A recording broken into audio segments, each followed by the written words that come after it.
Hola a todos, bienvenidos a este tutorial. En él vamos a enseñaros dos formas de girar vuestro arma. Empezamos con el Obiani Sweet Hen.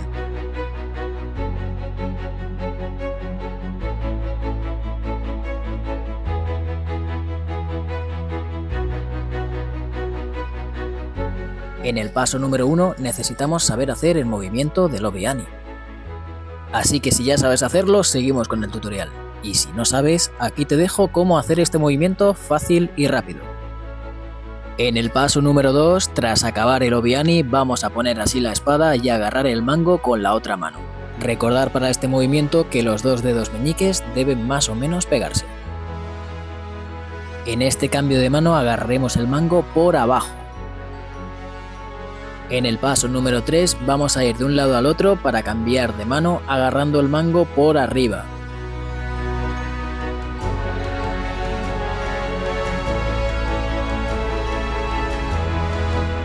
Es importante que al cambiar de lado llevéis la punta hacia arriba, para que al estar en el otro lado completamente y llevar la punta hacia abajo sea mucho más fácil hacer el cambio de mano sujetando el mango por arriba.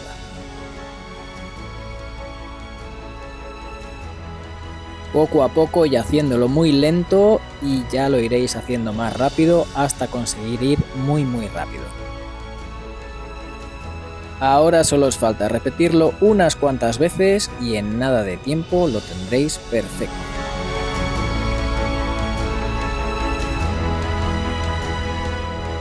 Vale, ahora vamos a pasar al infinito U8, pero esta vez va a ser de combate.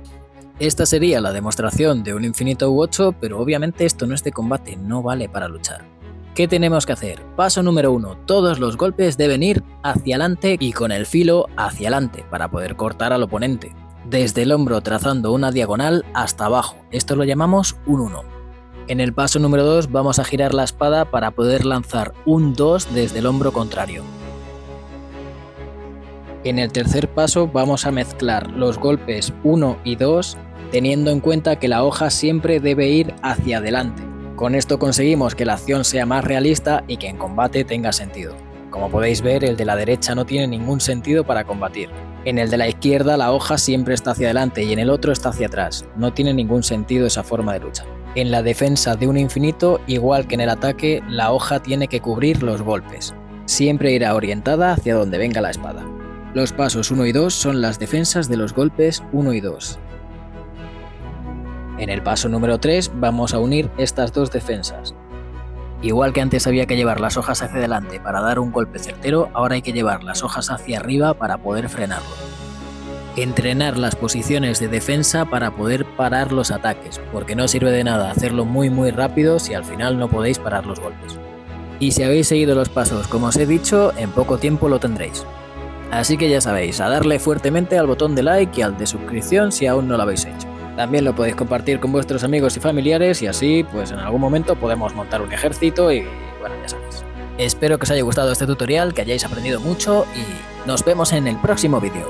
¡Hasta la próxima!